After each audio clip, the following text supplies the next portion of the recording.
Let's talk about the most terrifying game in all of No Game No Life thus far, including all of the ones present in the light novel. Existence Othello is a game that is truly terrifying for the two people who are playing it. And you only have a hint at this if you've watched the anime, as the anime truly does not do this game justice. When you read the light novel, we see more of the game from Sora's perspective, and how his mentality is changing and eroding away as the game progresses. It is truly a horrifying game. And that is why at the end of the game you can see everyone tell him to never play that game again. Sora included does not want to go through this again. But getting into the game itself, the game of Othello is pretty simple. It is a finite zero-sum game with perfect information. Much like chess, however, it's simpler than chess and shogi, as well as a little bit more difficult than checkers. Each player has 32 discs, one side playing white, one side playing black. The game board starts off with 2 pieces from each player in the center of the board, and you go back and forth, placing one of your pieces to try to entrap your opponent's pieces in a straight line, and then they flip to the other side and become your color. The winner at the end is the one who has the most pieces of their color face up. Pretty straightforward. However, in normal Othello, if there is no move that you can make where it would entrap an opponent's piece, you pass your turn. But Sora specifically said, in this game, there is no opportunity to pass, which he emphasizes in the light novel that you can imagine what an end game would look like in this scenario. That as the board is getting filled up with different pieces, there are less and less moves to make, because there are less ways to entrap your opponent's pieces. So there will be times where you have to make a move, put one of your pieces on the board for no value, without capturing any of your opponent's pieces, without moving the game state forward. And in this game, that is very relevant, as each of these 32 pieces are constituting your own existence. Sora thought up this insane game where you divide your existence into 32 pieces, each represented by the 32 discs in Othello, and numbered according to the importance that your subconscious puts on them. Meaning that logically, no one would have any idea what each piece corresponds to, whether it could correspond to your sight, your senses, your nervous system, the ability to use your arms or legs, your memories, the ability to think clearly. All of this is represented by these pieces. And as those pieces are taken by your opponent, you lose those. Your existence gradually begins to disappear the more pieces your opponents take. And your opponents then gain those portions of you.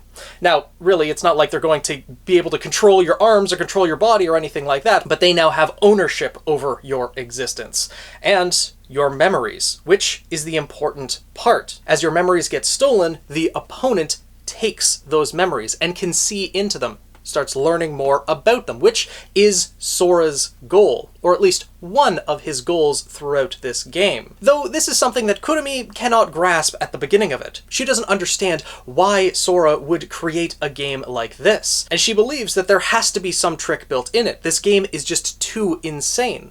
But when Kurumi consults with Phil, who helped build this game along with Jabril, this game was far too complex for Jabril to be able to build, so they needed Phil's expertise, but the amount of magic that was needed, well, required Jabril's magic, enough to be equivalent to the heavenly smite that wiped out the elven capital back during the Great War.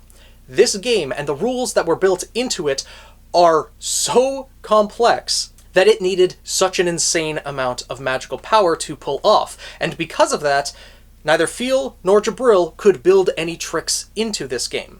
This game is just simple Othello where you cannot pass, so there is no way for anyone to cheat, and that is why Kurumi agrees to this game. She knows that humanity is at stake, she does not trust Sora whatsoever, and she knows she needs to take him down. But she's also not aware that Sora did in fact build this game to his advantage, because there is a trick that he has without cheating that is only possible between him and Shiro. But now that both Sora and Kurumi are on the same page, they both understand the rules and what is at stake, the game begins. And we don't get to see any of the beginning of the game in the light novel, but we do get to see Sora's thoughts, as there are 8 moves left, 5, 4, and 3 moves left. Things that we did not get to see in the anime or only got brief little hints of. It is truly terrifying when you read out what Sora's mentality is. At 8 moves left, he still remembers that he's Shiro's brother, that he's a virgin loser, and he has some idea of self-identity. That he came to this world, but he doesn't know exactly what happened with that. All of his memories since he came to this world are gone, but he still has some idea of self. And this is the point where Kurumi, where we see in the anime, where she's realizing that Sora's playing to lose. You wanted me to take your memories. Ah, I see now. You are not working with another nation. You're not using magic to beat other races. Okay, I get it. But what is your true intent with this game? That is something that Kurumi still is not able to grasp. And then Kurumi places her 8th piece. One thing that is important about Othello, that I forgot to mention earlier, is that the black pieces play first. Kurumi is playing black, Sora is playing white, representing Shiro. So Kurumi is the first player in this game, and Sora is using his plays to lead the game so that Shiro can finish it. But after Kurumi plays that 8th move, Sora feels a chill in his body as he feels something rush from his mind. Okay, let's go over the information again. My name is Sora, I'm Shiro's brother, and nothing.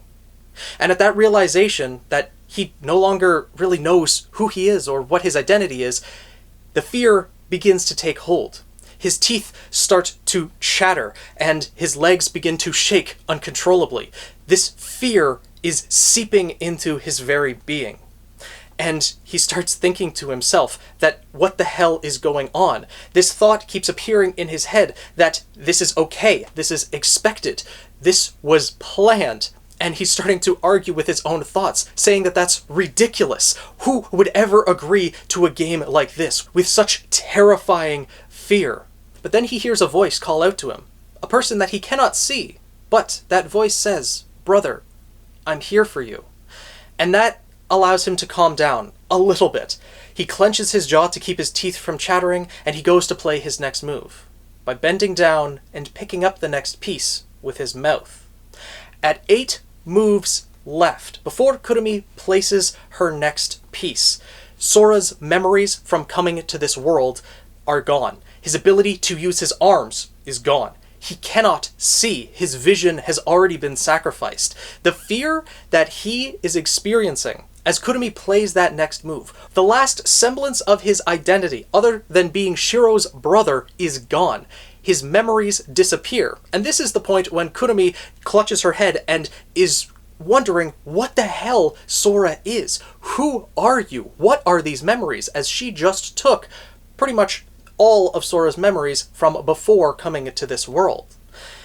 But Sora is now left with nothing. This was intentional. He had planned this, but even he had never experienced fear like this before. At 5 moves left, Sora tries to take stock of his information again, what he remembers about himself. He remembers that his name is Sora, but nothing more than that. He remembers that his sister is Shiro, 11 years old, the sister that he adores. Good, he still remembers that. But he realizes that it's reaching the end. He knows he needs to aim for victory, but he doesn't know how much longer he himself has left. So he calls out to Shiro. "Shiro, are you still there?" He can still speak at this point, and he can sense that Shiro nods. And he's like, okay, good.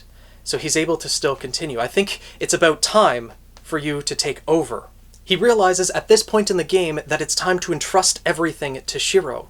And this is when he asks Shiro, "Please, can you just hold on to me somewhere where I can still feel so I don't go insane?" And this is when Shiro grabs his shoulder. And that gives him some reassurance, allows him to focus and pick up the next piece with his mouth to play it. The only way that he's able to decipher what piece it is by dragging his tongue over it to see the numerals on it, to make sure that he doesn't play the pieces 1 through 3. And Shiro, at this point, we get to see a bit of her mentality as well, as she sees her brother in this state, losing his senses, the ability to use his limbs, his vision, his memories, his mind. She is gripping his shoulder so tight that her nails are digging in and almost drawing blood.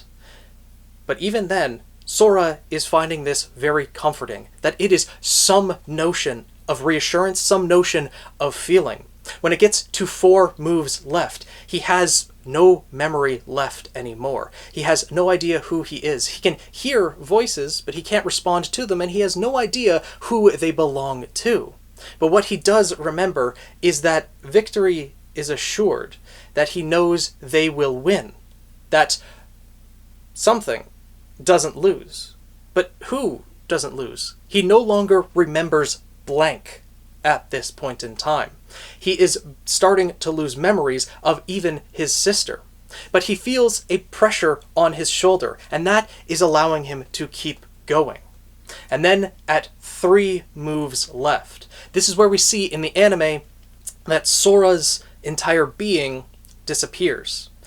He still has his thoughts, however. His consciousness is still existing to some degree. He has no memories or awareness or any idea where he is. Such questions as who am I, what am I doing, don't even come up anymore. He is lost in the void, but there is still that strong sense that all he has to do is wait, and victory is assured. He has no idea victory at what, but he knows that he just has to wait. Staying alone in the void, entrusting everything to Shiro. And this is the point where Sora, Kurumi, and Feel have to wait in the game for Shiro to figure everything out, while Shiro has lost her memories of a game even being played. That is why Shiro, Steph, and Jabril walked off on their own. With Sora's existence gone, and the pieces that Kurumi took, their knowledge of the game is gone, because technically Shiro, Jabril, and Steph are still part of the game. And no one in all of humanity remembers Sora at all, because Sora is the agent plenipotentiary. He is the representative of the entire race. So with his existence gone, the memory of him is erased from the entirety of the humanity. But once Shiro is able to regain her senses, realize that her brother does exist, she is able to logically confirm that Sora is real. Through the previous wagers that have been made, that Steph was made to fall in love with Sora, not Shiro, and one thing that wasn't present in the anime is that Jabril actually went to the Eastern Union to confirm with them that the game is still on, that Sora does in fact exist, because the War Beasts, they are not under Sora's rule. And therefore, if Sora's existence is erased due to a game, they could still remember him. It's just humanity that does not, and anyone who is under Sora's rulership, like Jabril.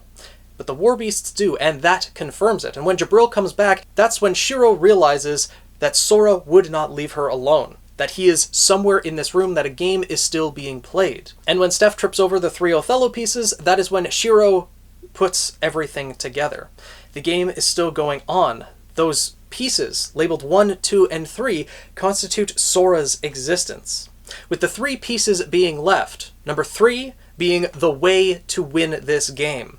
That is why Kurumi could never grasp Sora's true intent with the game, because it was so important to Sora, more important than his own existence, winning this game. And then piece number 2, Sora's absolute trust in Shiro. And the final piece is everything that Shiro is to him. The importance that she plays in his life. Even though Sora has no memory of Shiro at this point, the importance that she plays in his life is still the most important thing to him. And that is the trick that was built into this game. A trick without cheating is that Sora knew with absolute certainty what was most important to him. The fact that these 2 siblings, Sora and Shiro, are 2 in 1, that they cannot survive without each other, Sora knew what those 3 pieces would be. The 3 things that he absolutely could not lose, because by losing them, he would lose Shiro. If any of those were lost, she wouldn't remember him. The knowledge of the game and the true intent, if that was lost, then the game would be lost. His existence would be erased, and Shiro would be on her own, at which point she probably could not survive. She would not be able to stay sane. And of course, the absolute trust that he had in Shiro is something that he would never give up. Something that is at the very core of his being, as is Shiro. the person that he relies on for his continued existence. That is the trick built into this game that no one could ever grasp other than Sora and Shiro themselves. At this point, Shiro still cannot see the board, but given that it is a zero-sum finite game with perfect information, Shiro is able to see how the board state unfolded. That is why Sora picked that game, so that Shiro would be able to finish it for him. And so she is able to place the pieces on the board. She places piece number 3 and sees a number of pieces flip to white, at which point a number of memories flood back into Steph, Jibril, and Shiro. All of them now have memories of the past 24 hours. They now remember the beginning of the game and how things unfolded up until that point. And then out of the void, Shiro sees a black piece get put onto the board with no effect. That move that Shiro made blocked Kurumi off completely. And those last 2 pieces that Kurumi had, she has to place in vain. There are no moves for her to make. And then Shiro places the piece number 2. More pieces flip to white. Kurumi plays her last piece in vain. And Shiro slams the last piece onto the board, flipping over a number of Kurumi's pieces to white, and the game is won by Sora and Shiro. At this point, the world that was created shatters, and Sora comes back into existence. But Kurumi is left as a shell. The portions of herself that were lost were everything with her personality, her identity, everything that constituted her except her physical body. She is left as a shell, essentially a corpse of who she once was. And of course, Feel is in a panic at this point. The person who is most important to her is now gone. And this leads to the overall results of the game, where Sora says everything that was stolen from the opponent is returned, but we retain a copy of each other's memories. And thus both Kurumi and Sora are absolutely fine. However, they now trust each other implicitly because they know everything about one another. And of course, Sora's second demand is the right to alter Feel's memories so that they can get a leg up on Elvengard after feeding the false information of the War Beasts game to them. So this is the entirety of Existence Othello, a truly terrifying game for anyone playing it. The fact that Sora, by 8 moves, had lost the feeling of his limbs, had lost his sight, and most of his memories. And by the end of it, the fact that his consciousness had faded so much, he had no awareness, had no idea who he was. His body was gone, but his consciousness remained. He floated in that void for almost an entire day. Which it's also worth it to point out at this point that Kurumi had also had some memories and portions of her existence taken by this point as well. The entire board wasn't controlled by Kurumi. There were still some white pieces left that were taken from her. So she had to stay in this void with chopped up memory and existence for all of these hours as well. It's certainly not an ideal situation to be in for either player.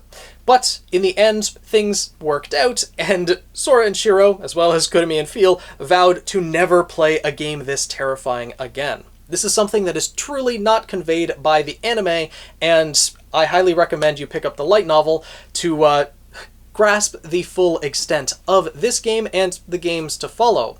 But let me know down in the comments below what you guys thought of Existence Othello, the most terrifying game that a player could take on in the entirety of No Game, No Life. It's not the most grand game out there, as it is just Othello, but the state that it puts the user or the player in is unlike anything that we've seen. So I'd love to hear your thoughts, and if you want to see more videos like this, more No Game No Life coverage, make sure to subscribe to the Daily Flugel. And if you want to see some games played live, not ones as terrifying as Existence Othello, mind you, I do stream on Twitch every Tuesday and Saturday, so make sure to check out the link in the description below for that. And I'll see you guys in the next video.